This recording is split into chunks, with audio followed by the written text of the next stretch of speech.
cómo hacer el correcto manejo de la medición de la presión.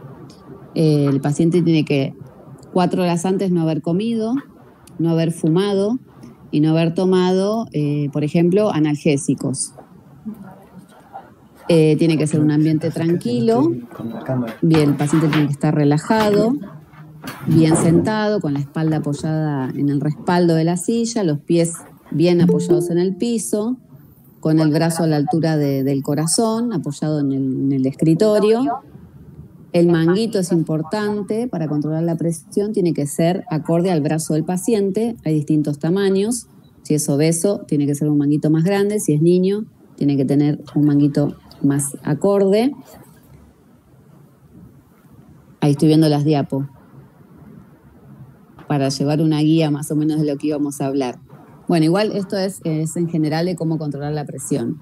Se debe hacer en la primera consulta, medir en ambos brazos, separados por 2 minutos, también con el paciente de pie, para descartar hipotensión ortostática. Se va a considerar el valor más alto, ¿sí? de presión arterial. A partir de ahí los controles van a ser siempre del brazo donde nos dio el valor más alto. Esa es la hipertensión tomada en el consultorio o en la guardia. Hay otras 2 maneras de tomar la presión y de diagnosticar hipertensión, que se llaman hipertensión, control domiciliario de la presión o control ambulatorio de la presión. Porque hay muchos pacientes que cuando vienen al consultorio o a la guardia, con el hecho de controlarles la presión, se ponen nerviosos, ansiosos, se llama hipertensión de guardapolvo blanco. Se toman los 2 brazos por primera vez, porque ahí me hicieron una pregunta, porque hay una diferencia de 10 milímetros de mercurio entre ambos brazos. Entonces, el que te da más alto es el brazo con el cual lo vamos a controlar siempre al paciente, para tomar de referencia el valor más alto de presión. Siempre hay una diferencia entre ambos de 10 milímetros de mercurio. Entonces, el paciente que se pone nervioso, ansioso por venir a la consulta, que me dice, yo cada vez que vengo al médico me sube la presión, entonces le pedimos que se haga un control domiciliario. Siempre tiene que ser con un tensiómetro aprobado por la ADMAT, que es el de insuflar, que es el que usamos nosotros, o tenemos el de brazo, que es electrónico, que es el más recomendado. El de muñeca no tanto. Esos son electrónicos, se descalibran, las pilas tienen que ser siempre nuevas, colocarlas en el momento que uno va a hacer la toma de la presión. Entonces recomendamos uno homologado por la ANMAT que sea de brazo. ¿Cómo se toma la presión?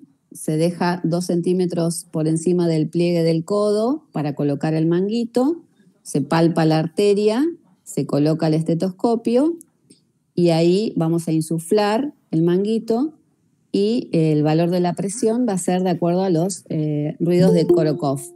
El primer ruido que sentimos va a ser la presión arterial sistólica y el último ruido que sentimos va a ser la presión arterial diastólica. Siempre tratemos de no redondear, sino de usar los milímetros también, 142 de sistólica con 93 de diastólica, no redondear, usar exacto, anotar exactamente el valor que marca el reloj. Entonces, bueno, para el paciente que se pone nervioso o ansioso, que tiene hipertensión de guardapolvo blanco, se llama, le pedimos un control domiciliario de la presión. Ese control domiciliario, cuando nos lo traen a la consulta, sacamos un promedio de todos los valores que presenta y ahí definimos o no hipertensión.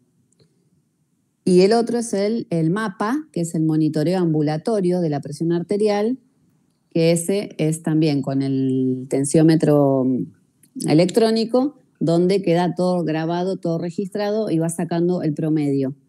Este es mejor que el domiciliario porque no tiene sesgo, porque se hace automático, porque mide la presión a la noche, la presión a la mañana, cuando está durmiendo, a la siesta, es mucho más exacto. Es un poco más trabajoso y más costoso. pero después analizarlo, ¿no? Pero es más efectivo. Esas son las maneras de tomar la presión. No sé, había ahí alguna preguntita que no alcancé a leer. Después de la de los brazos, la diferencia de hipertensión en brazos, no sé si alguien había preguntado algo más. Sí, hizo una pregunta a Sergio que dice, ¿el aumento de la presión arterial sistólica aislada tiene algún grado mayor de daño en el cuerpo o se comporta como los otros tipos de hipertensión? No, se comporta igual, nada más que solo sube la sistólica y es mucho más frecuente en ancianos. Nada más, es como que es típico, característico de la persona de 70, 80, 90 años. Entonces es más fácil controlarla también porque es solo la sistólica. Pero se comporta igual. La clasificación es aislada, la sistólica, porque está ahí apartada, pero es lo mismo. Y pregunta también Agustina, ¿cuánto debemos insuflar el manguito? ¿Se utiliza la palpación del pulso para esto? Sí, se utiliza la palpación del pulso y 30 milímetros más desde que palpamos el pulso, que lo perdemos, ¿sí? Ahí se insufla 30 milímetros de mercurio más y se empieza a descender lentamente con la perillita y tenemos en cuenta el primer latido fuerte y el último. Bueno, esas eran las preguntas. Te agradecen Bien. mucho los dos. Sí, ahí estaba mirando.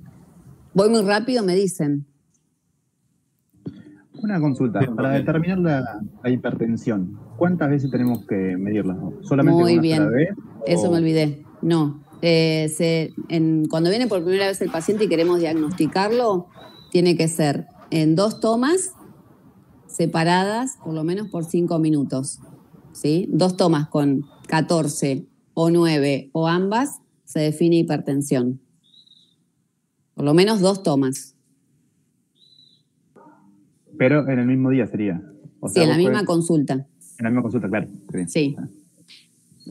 Primero lo relajas al paciente, lo vas interrogando y una vez que pasaron 5 minutos, que no consumió café, que no fumó, que no tomó analgésicos, se le controlan los 2 brazos, se considera el más alto, se le charla un ratito más mientras se va anotando, completando o revisándolo y después se lo vuelve a tomar.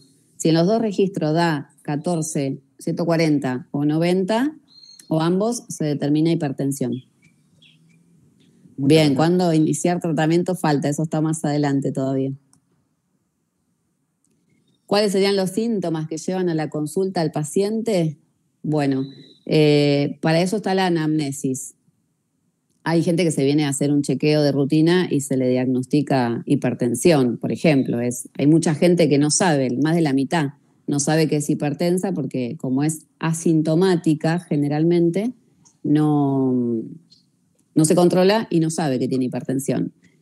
Y a veces en los consultorios, si no sos cardiólogo, es muy difícil que te tomen la presión. A lo mejor el clínico está más acostumbrado, pero debería ser una práctica en todas las especialidades. No te digo traumatología, pero debería tomarse la presión en todos los consultorios. Es sencillo, rápido y podríamos hacer diagnóstico, o por lo menos derivarlo al cardiólogo para poder diagnosticarlo correctamente. Los síntomas pueden ser mareos. Hay síntomas que son tanto para presión baja como para presión alta. Mareos, náuseas, dolor en la nuca o dolor frontal a nivel de la órbita. Pueden tener palpitaciones, dolor de pecho, puntadas en el pecho, vértigo. Hay un montón de síntomas, ¿sí? Entonces, para eso es importante una anamnesis bien detallada sobre qué consume, si consume drogas, si consume alcohol, si consume cigarrillos, qué drogas. Los analgésicos, los AINES y los corticoides, que se usan un montón y que la gente se automedica, son una importante causa de hipertensión tomados en forma crónica, ¿no? Hay gente que todos los días toma un analgésico. Entonces, o corticoides, y a lo largo del tiempo eso repercute y sube la presión. Hay que hacer una buena anamnesis sobre qué otros remedios toman para ver si provocan hipertensión, antecedentes familiares, si hay de padres, hermanos con hipertensión o con problemas del corazón en forma temprana, en menores de 40 años, por ejemplo. Si ha tenido problemas renales, cólico renal, infecciones urinarias, haciendo pensar en que el riñón pueda ser una causa de la hipertensión. Sí, el consumo crónico de corticoides puede dar hipertensión arterial. La ventaja que es que al suspenderlos generalmente revierte la hipertensión. Hay personas que tienen enfermedades crónicas autoinmunes que necesitan corticoides, entonces, bueno, hay que medicarlos para la presión porque sube la presión. Si están indicados por un médico y sí o sí los tiene que tomar, lo mandan al cardiólogo para que lo mediquemos para la hipertensión. Si lo suspenden, puede la hipertensión desaparecer. Entonces, interrogar sobre antecedentes renales. Si empezó con este problema de forma joven, menores de 40, 30 años, y ahí vamos a apuntar después al examen físico. Hay muchas personas, somos un montón. No vamos tan rápido con las causas. Primero terminamos la anamnesis, después vamos al examen físico, donde, bueno, buscamos soplos en el corazón, buscamos soplos en abdomen, soplos en las arterias renales, buscando la causa renal es una de las más comunes de hipertensión, buscando masas, palpamos, tomamos todos los pulsos, buscando coartación de aorta, la diferencia de los pulsos en los brazos o de los brazos a las piernas. Buscamos alguna fase característica, pensando en una hipertensión secundaria, de un Cushing, de un feocromocitoma, de un hiperaldosteronismo. Hay muchas causas que podemos sacar datos de la anamnesis, del examen físico. Y después, en un gran porcentaje, la hipertensión es esencial, idiopática, no tiene una enfermedad que lo provoque. Le tocó y le tocó. Influye mucho el hábito de vida, ¿no? Cómo come uno, qué actividad física hace, si es obeso, si fuma, si toma alcohol. Eso influye también para diagnosticar y empezar con hipertensión. Después del examen físico tenemos métodos complementarios. El diagnóstico es por el control de la presión arterial, pero tenemos métodos complementarios buscando ya algún daño en órgano blanco. Se llama órganos blancos, son los órganos a los cuales va a afectar la hipertensión. El ojo es uno de los más sensibles, siempre pedimos un fondo de ojo que va a tener alteraciones en el hipertenso. También pedimos la ecografía renal, muy importante, siendo el riñón una de las más importantes causas de hipertensión, un riñón poliquístico, un riñón disminuido de tamaño, alguna litiasis, esas son causas, alguna masa renal, son causas de hipertensión. La ecografía, el fondo de ojo, un ecocardiograma y un electrocardiograma, buscando agrandamiento del corazón, buscando valvulopatías, buscando hipertrofia del ventrículo, que el ventrículo esté sometido a una sobrecarga de presión y nos da un engrosamiento de la pared del ventrículo izquierdo. Es muy sensible, es muy barato el electrocardiograma y podemos determinar una hipertrofia del ventrículo izquierdo, que es un daño de órgano blanco de un paciente hipertenso. Después tenemos el análisis de laboratorio, donde vamos a pedir la función renal, urea y creatinina, orina, vamos a pedir un sedimento, a ver si es patológico, una microalbuminuria, una proteinuria, a ver si hay daño renal. Un ionograma es importante para el aldosteronismo primario, para saber si hay hipopotasemia. También después pedimos tiroides, la TSH, pedimos calcemia también. Y después hay otras, pensando en ácido vanillin-mandélico, pensando en feocromocitoma, pensando en otras secundarias, vamos pidiendo más específicos.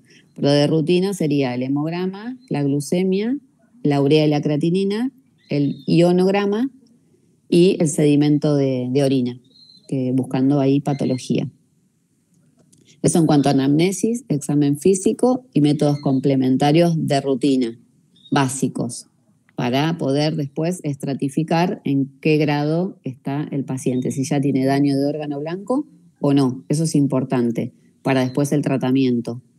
Hay pacientes que se diagnostican y comienzan recién con la hipertensión y no provocó daño, y hay otros que ya vienen con afectación de órgano blanco. Eso va a influir en el pronóstico, en la sobrevida y en qué tratamiento vamos a hacer, y en si vamos a ser agresivos de entrada con el tratamiento o si lo podemos esperar al paciente, porque no todo se medica de entrada o de la misma manera. ¿Alguna pregunta de todo esto?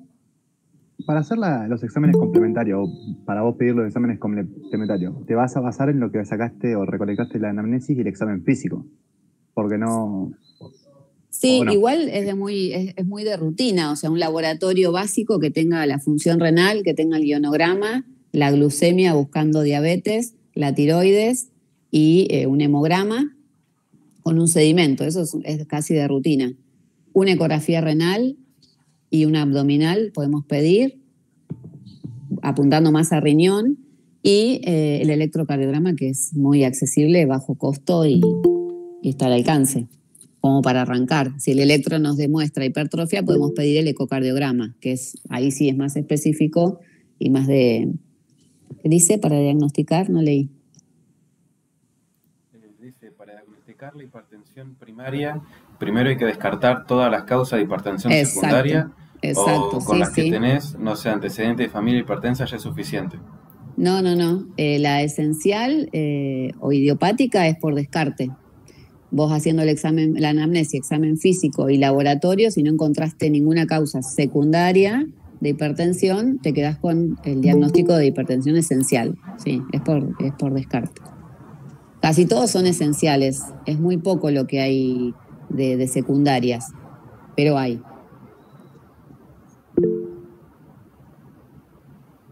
Más que nada secundaria, de entrada apuntás si es un paciente joven, menor de 40 años, o niño. Ahí buscás enseguida métodos complementarios para descartar una secundaria.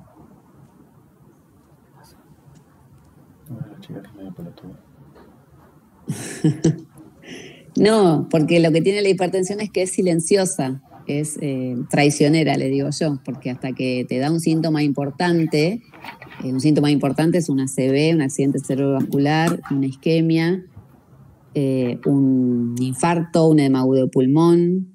Entonces, cuando te da esos síntomas graves, ya es tarde.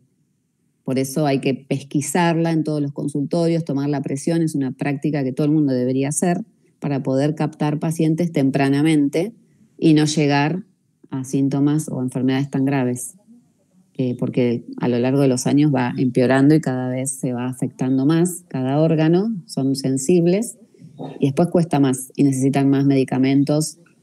Entonces hay que hacer hincapié en tomarse la presión, aprender a tomarla y dirigir al paciente. Un clínico puede seguir a un hipertenso, tanto el clínico y si no el cardiólogo. Son las dos especialidades que nos llegan pacientes, pero bueno, no todos toman la presión. Yo les pregunto, ¿fue al clínico? ¿Te tomó la presión? No me tomó la presión. Entonces hay que hacer hincapié en eso, en detectar tempranamente. ¿Estamos con esto? Bueno, las causas ahí están, de hipertensión arterial secundaria. Las renales son las más comunes, antecedentes de glomerulonefritis, de nefropatías, tumores, o son muy comunes las uropatías obstructivas o la hidronefrosis, personas que están con litiasis, con barro, que hacen infecciones urinarias a repetición, ¿sí? Esas son las causas más comunes. Y renovasculares, las aneurismas. Por eso palpamos y tomamos los pulsos de las arterias renales, ¿sí? Para diagnosticar las causas renovasculares. Las más comunes son las glomerulonefritis y las obstructivas o hidronefróticas. Eso en cuanto a las renales. Después, ¿qué más decía? Bueno, por la corteza suprarrenal, el hiperaldosteronismo, que es el que yo les decía que es el más común dentro de la corteza suprarrenal, por un adenoma o por una hiperplasia. Ese nos tiene que llamar la atención en el laboratorio, una hipopotasemia de la nada, sin ningún antecedente. Ahí tenemos que estudiar buscando hiperaldosteronismo. Una hipopotasemia en el contexto de un paciente hipertenso, ¿no? Ahí buscamos, con otros análisis más específicos del laboratorio, un hiperaldosteronismo primario. El dato es la hipopotasemia. Siempre y cuando no esté tomando diuréticos, ¿no? Que también dan hipopotasemia. Después, el feocromocitoma también es otra de las causas, hemos visto algunos. Y después tenemos la endógena, que es la glándula tiroides, con su hipo o hipertiroidismo, o el hiperparatiroidismo. La acromegalia es rara, pero ha habido casos también. Y después las del embarazo, la toxemia gravídica, que es la hipertensión del embarazo. Que hay que evitar que la paciente hipertensa embarazada llegue a la preeclampsia o eclampsia. Hay que tratarle la presión enseguida. ¿Tengo una consulta? Sí. Buenas tardes. ¿Qué relación tendría la tiroides, el hipertiroidismo con el aumento de la presión? El hipertiroidismo más que nada por las catecolaminas. Viste que el paciente hipertiroideo tiene taquicardia, o sea, predomina el simpático, el sistema simpático, taquicardia, hipertensión, temblor, palpitaciones, viene por el lado del sistema nervioso simpático. Es más común en el hipertiroidismo que en el hipotiroidismo. Que en el hipo predomina más el tono vagal o parasimpático. Y después tenemos causas iatrogénicas, que es lo que yo le decía, terapia con glucocorticoides o mineralocorticoides, que son los corticoides en general, abuso de alcohol, de drogas como la cocaína, por ejemplo, los descongestivos nasales, el abuso, ¿no? de uso de descongestivos nasales, y también los tratamientos con anabólicos, las hormonas, los estrógenos.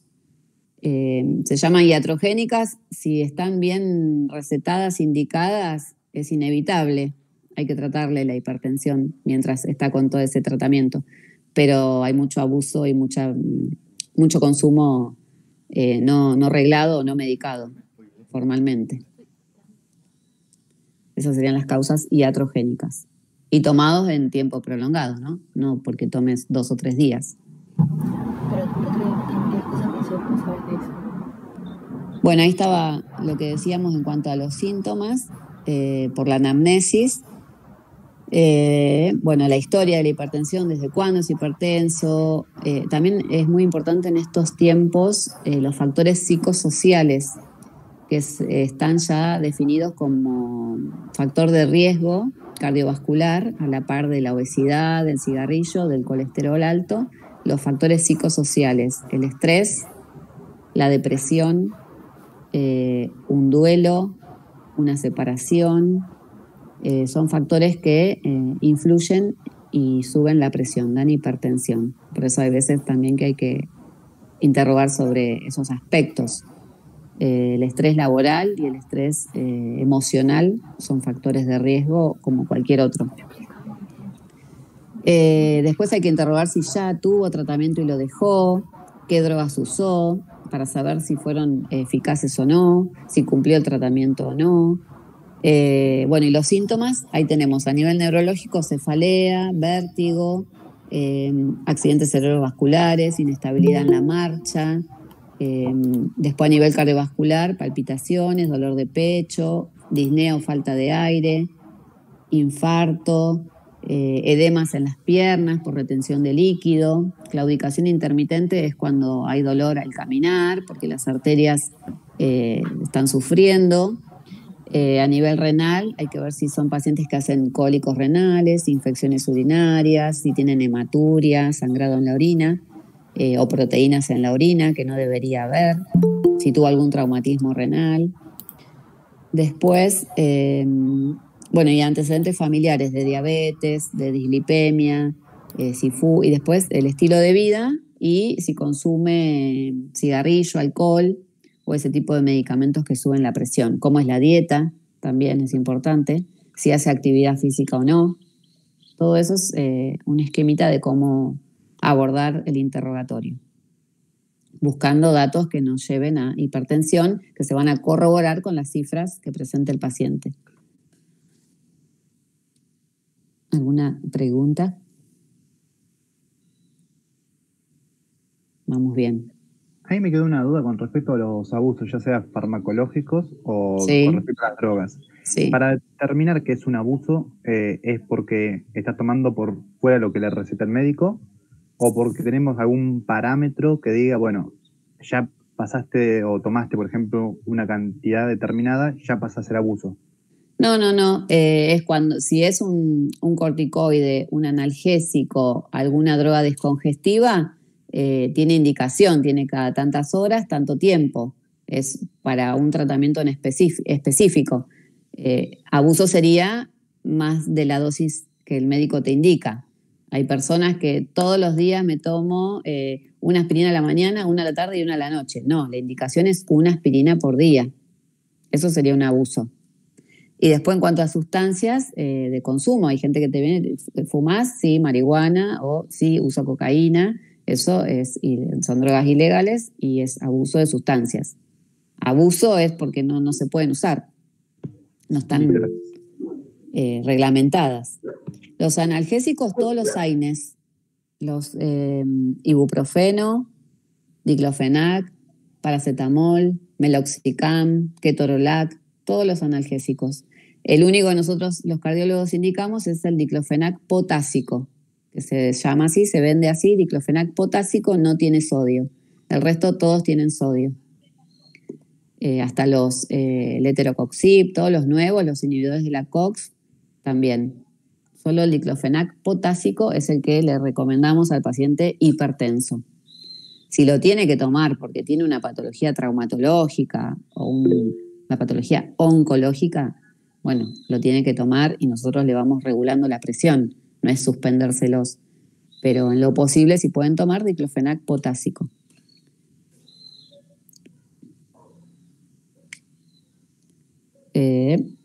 No sé con qué seguimos. Anamnesis, yo ya me perdí. Bueno, ahí hay causas de hipertensión refractaria. A veces decimos, pero ¿cómo? Si yo le doy las pautas al paciente y me trae los controles y sigue con presión alta. Y el paciente me dice, doctora, el remedio que usted me dio no me hizo efecto. No, hay que interrogar bien porque evidentemente algo bien no está haciendo. La pastilla, como yo les digo, no es mágica. Va acompañada de un montón de cosas que tiene que cumplir el paciente. Entonces puede ser una medición inadecuada de la presión, cuando le hacemos el control domiciliario, que se tome mal la presión, que no escuche bien, si son ancianos, no escuchen bien los ruidos para determinar la sistólica y la diastólica. Mala adherencia al tratamiento, me la olvidé de tomar hoy tomé 2 juntas, ayer no sé si la tomé, eso es una mala adherencia al tratamiento, tiene que ser un relojito, todos los días a las 8, todos los días a las 20, a la hora que está indicada. Un estilo de vida inadecuado, o sea, que sea fumador, el cigarrillo endurece las arterias y eso hace que estén más rígidas las paredes y la presión sube. Un exceso en la ingesta de alcohol, el alcohol se puede tomar pero en cantidad moderada. Una dieta inadecuada. ¿Come con sal? No como con sal.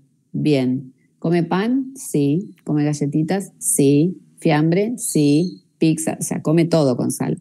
La dieta hiposódica es dieta sin sal, es no agregarle sal, pero también no consumir los alimentos que ya tienen sal. Los muy salados, los calditos, lo enlatado, lo embutido, todo eso tiene sal. Entonces, interrogando ahí, te das cuenta el paciente no cumple la dieta hiposódica.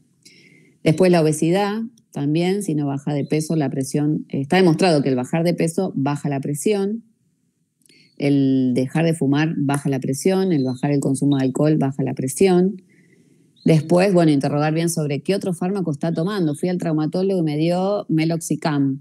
Bueno, ahí me tiene que avisar porque va a estar hipertenso. Anfetaminas, cocaína, los simpático-miméticos, que son, como dijimos, los descongestivos. Los anticonceptivos orales generan retención de líquido y aumenta la presión. también tienen estrógenos, que aumenta la presión. Los corticoides también suben la presión. Bueno, tratamiento para el cáncer o la eritropoyetina también suben la presión. Y después puede ser una hipertensión secundaria no detectada, que en esas causas es muy común el síndrome de apnea del sueño, los pacientes gorditos que a la noche roncan, hacen apneas, entonces no va oxígeno al cerebro, al otro día aparecen con cefaleas o somnolencias, se duermen durante el día. Ese síndrome da hipertensión, hay que tratarlo, hay que ponerle un CPAP, que baje de peso, que respire mejor, sacarle la cefalea.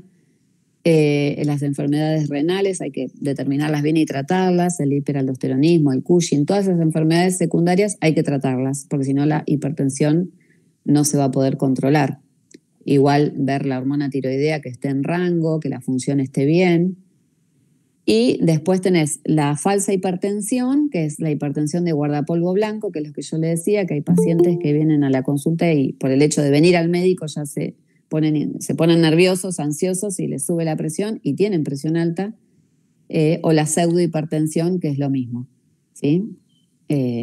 Valores más altos de lo que registra en el domicilio, por ejemplo. Esas son las causas de hipertensión refractaria, que están metidas las secundarias ahí también. Bueno, después tenemos, esta es una vez que hicimos el diagnóstico de hipertensión, con el interrogatorio, el examen físico, los métodos complementarios, tenemos que clasificar dónde encasillamos al paciente, en qué grado de hipertensión está, ¿sí? Para saber qué tratamiento o cuándo lo iniciamos y qué riesgo cardiovascular global tiene el paciente. Esta es una escala de Framingham donde tenemos primero los niveles de presión, normal, normal alta, grado 1, grado 2 y grado 3, según las cifras de TA. Y después tenemos sin factores de riesgo o con factores de riesgo, 1, 2 o 3 o más factores de riesgo. Y si tiene enfermedad ya cardiovascular o renal establecida. Entonces vamos ubicando al paciente dentro de esa grilla o escala y sacamos el riesgo que va a tener el paciente de complicaciones vasculares a 10 años. Si es riesgo bajo, moderado, alto o muy alto. Y eso nos va a permitir iniciar el tratamiento con cambio en el estilo de vida y esperarlo al paciente, o directamente con cambio en el estilo de vida y tratamiento siendo un poco más agresivo. Si no responde al tratamiento, la principal causa es que no cumplen la dieta hiposódica, no hacen actividad física, no bajan de peso. Y la otra causa importante es que se olvidan de tomarla, la toman como quieren, cuando quieren. Esas son las dos más importantes. Si el paciente cumple, andan bien con la medicación y con el estilo de vida modificado, ¿no? Saludable. Bueno, eso es para que vieran la escala que se usa, el score, donde vamos ubicando a los pacientes para tener todos el mismo esquema y ver cómo empezamos el tratamiento. Una vez que una persona ya está diagnosticada y medicada, ¿es como para siempre la hipertensión? Sí, la hipertensión y la diabetes son dos enfermedades crónicas que van de por vida. Sí, no se curan, se controlan. Tienen la ventaja de que menos la edad, podés modificar todo. Que baje de peso, que deje de fumar, que deje de tomar alcohol, que haga actividad física, que coma sin sal, que baje el colesterol, que controle la glucemia. Todos son factores modificables, menos la edad. Muchas gracias. De nada. Bueno, ese cuadrito es medio engorroso, pero es como para que sepan. Bueno, y otra cosa importante que me parecía que tenía que estar es el tema de emergencia y urgencia hipertensiva. Eso es más para la guardia. Hay una diferencia entre las dos. La crisis hipertensiva se divide en emergencia y urgencia. La urgencia hipertensiva, acá está, bueno, la emergencia hipertensiva, tenemos 2 horas para controlarle la presión al paciente. Es una emergencia, ¿sí? viene con síntomas de daño de órgano blanco. Viene con una encefalopatía hipertensiva que nos va a llevar al ACV isquémico o hemorrágico. Viene con un síndrome coronario agudo, un infarto o una angina de pecho, que es lo previo. Viene con un edema agudo de pulmón por hipertensión o con un aneurisma que se está disecando de la arteria aorta, una hemorragia intracerebral, el ACV hemorrágico, o una subaracnoidea, o el ictus, que es el ACV isquémico, con una insuficiencia renal aguda o rápidamente progresiva, en anuria, el paciente no orina. Una crisis hipertensiva en el feocromocitoma es una urgencia, con taquicardia, hipertensión, palpitaciones, temblores. Un síndrome de Guillain-Barré, una lesión medular, puede ser por algún traumatismo, y la hipertensión relacionada con fármacos o drogas, que también es una urgencia. En la emergencia, entonces, tenemos 2 horas para controlarle la presión al paciente. No podemos llevar, son pacientes que entran con 200 de presión sistólica, 220, y de diastólica 100, 120, 140. Entonces no podemos pretender llevarlos a la normalidad de la presión, a 12,8, porque le vamos a generar más daño con la bajada abrupta en esas 2 horas. Hay que bajarle un 25% del valor con el que entró. ¿Sí? Si entró con 200, 100, un 25% del 200 y un 25% del 100 es lo que tenemos que lograr para estabilizar al paciente. Eso se hace con drogas endovenosas, por eso es una emergencia. Se trata en el shock room, en la terapia, en la unidad coronaria, y las drogas son endovenosas, con la ventaja de que abrís la vía y entra la droga a actuar, cerrás la vía, la droga deja de actuar. Las más usadas en nuestro medio es la nitroglicerina, la NTG, que produce vasodilatación arterial y venosa a nivel sistémico. Es una droga que hay que saberla manejar porque el paciente no lo podemos hipotensar porque le hacemos más isquemia, más hemorragia, más infarto, más todo. Entonces se maneja en una bomba de infusión a tantos mililitros con el control cada 2 minutos de la presión arterial, ¿sí? Y cuando logramos el objetivo, que son esos 25 milímetros de mercurio de sistólica y de diastólica, bajar, sí, en nitroprusiato también, pero no tenemos en esta zona. Es lo mismo, son las 2 drogas, nitroglicerina o nitroprusiato. Una vez que logramos el objetivo de que bajamos la presión, ese 25 milímetros de mercurio de sistólica y diastólica, recién ahí tratamos la causa, ¿sí? Si es el infarto, tratamiento del infarto, el edema agudo de pulmón, tratamos que el paciente orine. Si es también una anuria, tratamos de mejorar la función del riñón para que empiece a orinar. Si es un ACV hemorrágico, por lo menos le detenemos el sangrado y después evaluaremos por neurocirugía si es operable o no. Nos da tiempo después hacerle una tomografía, hacerle una ecografía, hacerle un ecocardiograma, lo que precisemos, pero tenemos esas primeras 2 horas para controlar esa emergencia. Y la urgencia, tenemos 24 horas para bajarle la presión al paciente con medicación vía oral. Esa es la gran diferencia. La emergencia 2 horas endovenoso, la urgencia 24 horas vía oral. No hay apuro, o sea, no hay lesión así tan grave de estos órganos en la urgencia hipertensiva. Se trata con medicamentos que el paciente por ahí ya venía tomando, aumentándole la dosis o agregándole algún otro antihipertensivo. Pero tenemos 24 horas, ahí no hay riesgo de vida, en la emergencia sí. ¿Alguna pregunta de esto? Es muy interesante, a mí me encanta la emergencia hipertensiva. Bien, se entendió. Vía endovenosa, bomba de infusión, NTG, nitroglicerina o nitroprusiato, que son vasodilatadores arteriales y venosos, pero hay que tener mucha precaución en el uso para no dañar más. Bueno, y después vamos al tratamiento en general. A ver, ¿qué venía? Bueno, ahí está bueno, ahí tenemos las drogas. Bueno, primero voy a hablar en general. Las drogas antihipertensivas. Primero hay que hacer, antes de ir al tratamiento farmacológico, vamos a los cambios en el estilo de vida, repasar de nuevo. Es disminuir la ingesta de sodio, ¿sí? Está demostrado que con 6 gramos de sodio por día, 6 o más, aumenta la presión.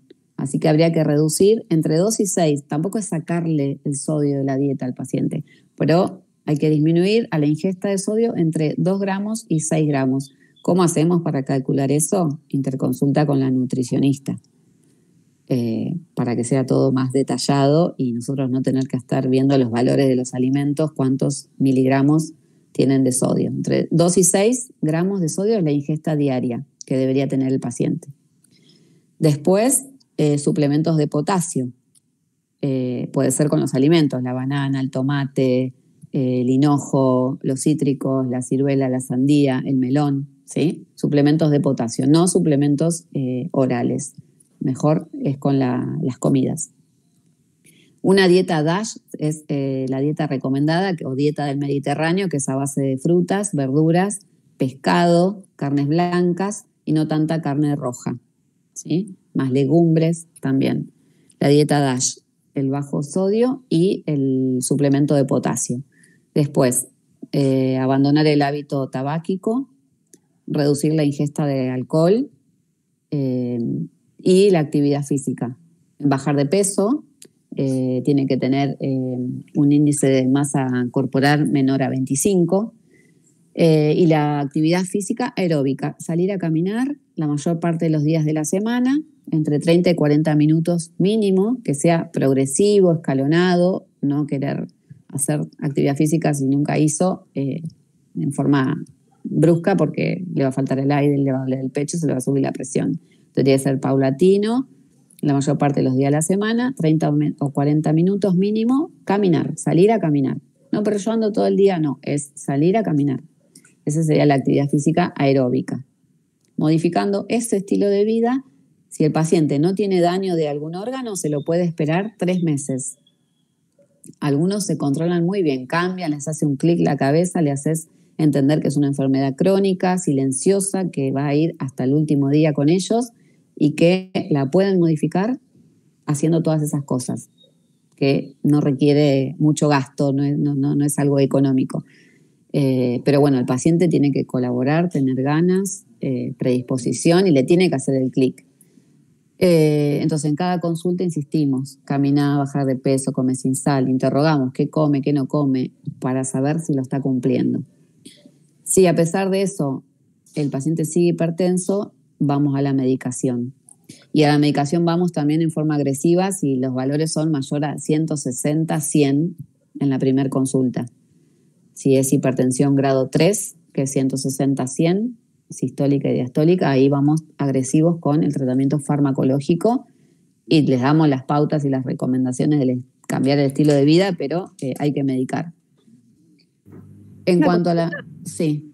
¿El suplemento de potasio es por el aumento de la diuresis y la pérdida o por el mismo uso de diuréticos? Es por todo, por los diuréticos que te hacen perder y por la diuresis. La diuresis, exacto. Así es. Y está recomendado los alimentos que aportan potasio y no el suplemento de potasio.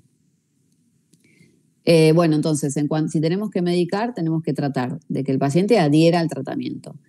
En lo posible que sean drogas de vida media larga, que se tomen 1 vez o 2 veces al día. Se recomienda iniciar con una droga y si es necesario, sumar una segunda y una tercera, siempre con drogas que actúen a diferentes niveles del riñón, como para tener efecto sinérgico, ¿sí?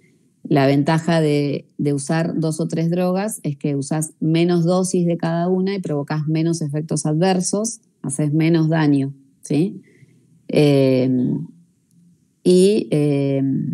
Para lograr la adherencia, tiene que ser bajo costo, que el paciente lo pueda comprar y que se tomen 1 o 2 veces al día como para que el paciente pueda cumplir con el esquema, ¿no? de tratamiento. Bueno, en cuanto a las drogas, está demostrado que disminuyen la morbimortalidad cardiovascular y global los inhibidores del sistema renina-angiotensina, aldosterona, que son los IECA, los inhibidores de la enzima convertidasa, y los ARA2, los antagonistas de los receptores de angiotensina. Son de primera línea. IECA como el enalapril, ARA2 como el losartán o losacor, ¿sí? Esos disminuyen la morbimortalidad y además frenan el remodelado que se va a provocar en el corazón por la hipertensión. Frenan esa hipertrofia del ventrículo que ya se está afectando por la hipertensión arterial. Como primera línea, entonces, inhibidores del sistema renina-angiotensina-aldosterona. Y a la par, los calcioantagonistas, los dihidropiridínicos, la amlodipina, por ejemplo. También está demostrado que, además de tratar la hipertensión, disminuyen la mortalidad, la sobrevida, la mortalidad cardiovascular. Esos dos habría que tenerlos en cuenta como para iniciar un tratamiento. En tercer lugar tenemos los diuréticos. La tercera droga que vamos a usar siempre tiene que ser un diurético, de preferencia, bueno, para usar diuréticos hay que ver cómo está la función del riñón, si está normal o si está disminuida. Si está con función normal el paciente, se usan las tiazidas, que actúan a nivel del túbulo contorneado o colector. Y si la función renal está disminuida, un filtrado menor a 30, usamos los diuréticos de asa, que es la furosemida, que actúa a nivel del asa de Henle. Que de eso deben saber más ustedes, porque yo ya no me acuerdo nada. Tercera droga, un diurético. Es importante el diurético si vemos que el paciente tiene retención, si tiene edemas en los tobillos, edemas en las piernas o edema facial, ahí hay que usar un diurético también, por el tema de que facilita la diuresis. Y cuarta droga tenemos los beta bloqueantes, que los beta bloqueantes, ahora los más nuevos, que son más cardioselectivos, hay estudios que demostraron que disminuye la morbimortalidad, pero los más viejitos como el atenolol o propanolol, por ejemplo, que no eran cardioselectivos, no eran de primera línea, no son de primera línea porque no influyen en la disminución de la mortalidad cardiovascular. Los beta bloqueantes son útiles también en el paciente que tiene hipertiroidismo, feocromocitoma, porque por bloqueo alfa-beta disminuye la taquicardia, las palpitaciones, los temblores, la sudoración, ¿sí? Eso va también dependiendo de la hipertensión, del origen de la hipertensión del paciente, ¿no? Pero bueno, siempre en primera línea, IECA o ARA2, uno u otro. El efecto adverso del IECA es la tos, principalmente, por eso el paciente viene, tengo una tos seca, molesta, irritativa, se le suspende, se le cambia al ARA2, al losartán, que no da tos, ¿sí? Y ahí estamos cumpliendo doble función, tratando la hipertensión y frenando ese remodelado que sufre el corazón por la hipertensión y disminuyendo la morbimortalidad. Tiene tres funciones importantísimas. ¿Qué más le iba a decir? Bueno, empezamos con una, en dosis mínima, dosis inicial, vamos titulando cada 2 semanas, vamos subiendo la dosis para que el paciente se vaya adaptando, ¿sí? Ahí están los beta bloqueantes más usados, el bisoprolol, que se empieza con 2,5 y después hasta 5 cada 12 horas, el carvedilol o el atenolol. Los diuréticos, la furosemida, en dosis de 20 o 40, los IECA, que es en el enalapril, el más usado, con dosis mínima que es 5 miligramos, y arriba está la amlodipina, que es los bloqueantes cálcicos, que la amlodipina es muy buena para bajar la hipertensión, como segunda droga, tiene el efecto de que da, por la vasodilatación que genera en el cuerpo, da edema malleolar o edema facial, rubor, rubicundez, calor, y el paciente a veces no la tolera. Pero es muy buena en guardia, la usamos un montón como para bajar la presión que lo necesitamos ahí en el momento. La amlodipina. Los beta-bloqueantes que bajan la frecuencia cardíaca, los cardioselectivos bajan la frecuencia cardíaca, es muy útil también, pero hay que hacer un monitoreo de eso también. Además de bajar la presión, bajan las pulsaciones. Los diuréticos, no está ahí la tiazida, que es la hidroclorotiazida, que es la que se usa de primera línea, a no ser que el paciente tenga insuficiencia renal, filtrado menor de 30, menor de 40, y usamos furosemida. Otro efecto adverso del enalapril, por ejemplo, es la hiperpotasemia. Entonces hay que tener el ionograma, pedirlo siempre, controlarlo. Y si usan con diuréticos, o sea, también se contrarrestan. No sé si tienen alguna pregunta de esto por ahí. ¿Han visto en fármaco todo esto ya? A ver qué dicen.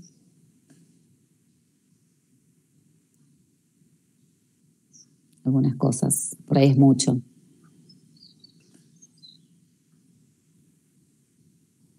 Bien. No sé si quieren algo en particular. Yo tenía una pregunta.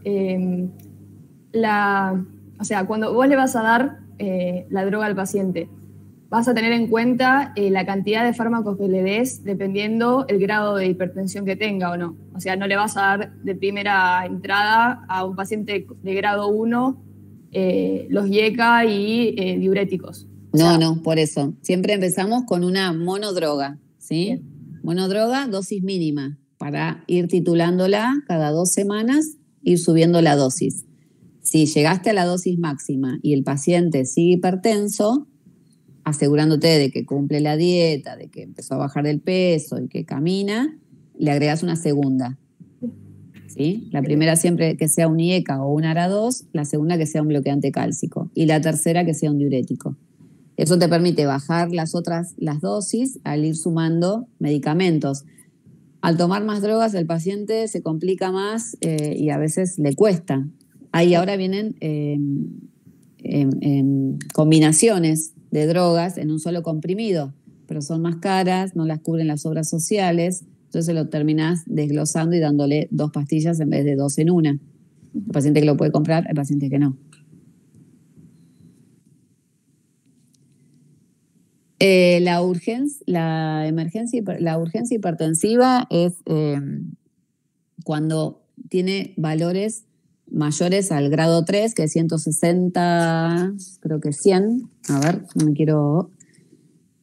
160, 110. A ver. El grado 3 no, 180. Mayor a 180, 110 es una crisis hipertensiva. La crisis la dividís en emergencia, de ahí para arriba, y si tiene daño de órgano blanco. O urgencia, si tiene esas cifras, pero el paciente no tiene daño de órgano blanco. No entró con un edema agudo de pulmón, no entró con un dolor de pecho que se infartó, no entró con una encefalopatía y que pensás que es una ACV.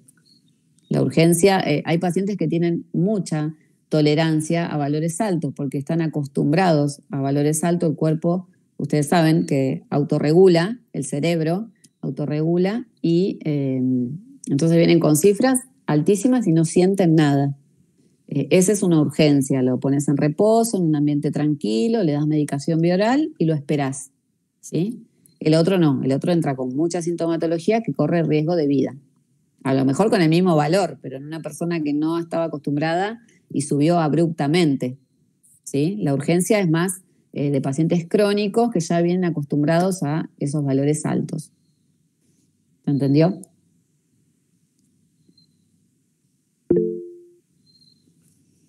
Bien. En el caso de la administración de los fármacos, perdón, siempre se arranca con uno de primera línea, ya sea IECA o un ARA2. No Sí. vamos a arrancar nunca con un diurético ni un beta bloqueante. O va a depender de la patología que tenga el paciente. Exacto. En lo posible, primera línea IECA o ARA2 por el hecho de que cumple triple función. Lo que yo le decía, controla la presión, frena ese remodelado del corazón y disminuye la mortalidad. Un calcio antagonista, la amlodipina, por ejemplo, está a la par, pero nosotros la usamos de segunda línea. Y de tercera, un diurético. A menos que vos te venga un paciente con retención de líquido, le das el IECA, pero también le das el diurético para que orine y sacarle volumen. Esto es lo que hablan las guías, los consensos. Después, por eso te digo, en el consultorio es muy dependiente de cada paciente. Hay que evaluar todo el contexto y qué droga necesita. Si viene un paciente hipertiroideo, lo recomendable es ir de una con los beta bloqueantes, por ejemplo, que le voy a bajar la taquicardia, le voy a sacar las palpitaciones y le voy a controlar la presión. Profe, y en el caso de hipotiroideo... Profe, me muero. En el caso de hipotiroidismo, perdón. Sí. Porque yo soy hipotiroidea y estoy medicada para la presión. Y como que de entrada me dieron un beta bloqueante. Sí, por eso, en sí el trastorno de la tiroides va con beta bloqueantes. Ah, bien. Sí. Después hay que estudiarte. Si vos tenés afectación a nivel con el electro, por ejemplo, una hipertrofia o incipiente, ahí ya hay que agregarte el IECA o el ARA2 como para frenarte ese remodelado. Bien, gracias. De nada.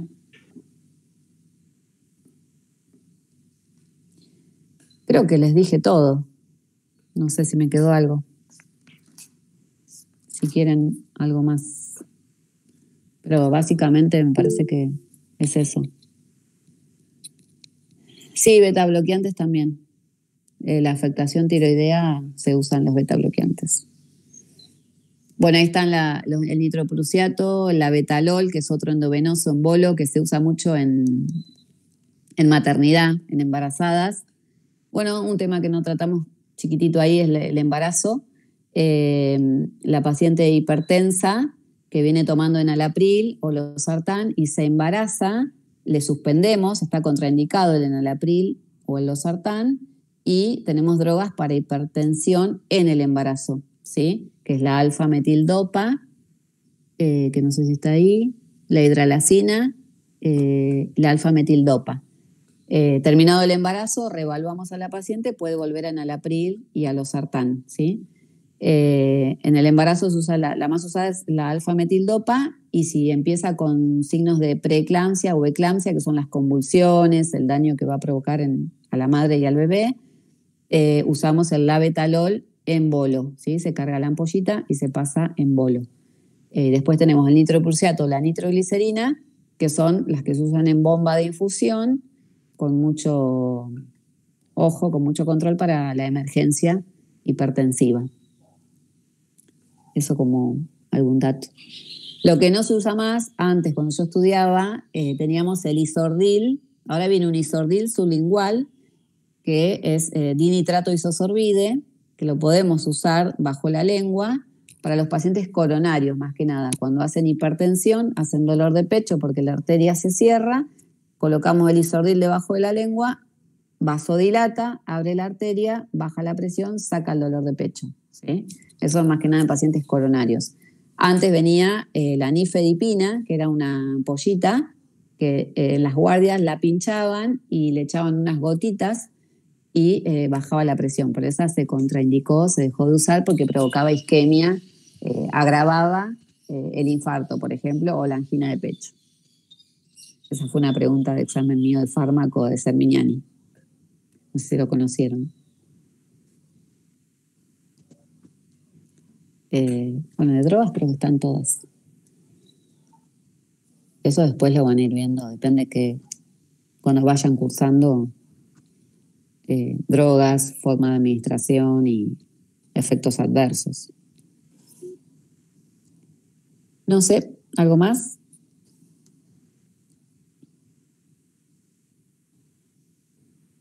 Gracias por su participación.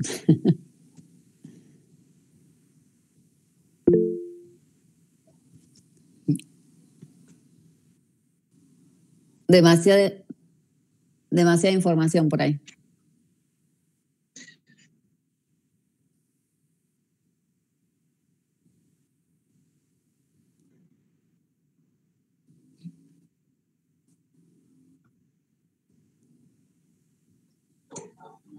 No, estuvo muy buena y muy clara la clase, la verdad.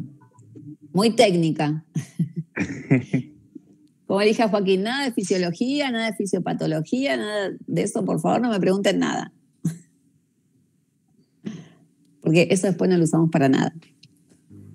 No, igual estuvo muy buena la clase, la verdad. Es como que se logra integrar mucho la materia de semio, fármaco. Claro, está, sí. Bueno, es eso, que es la práctica diaria después, ¿viste? Que eso en la facu no te lo dan. Bueno. Claro, siempre es mucho del libro y después no sé si se cumple todo tal cual el libro en la práctica.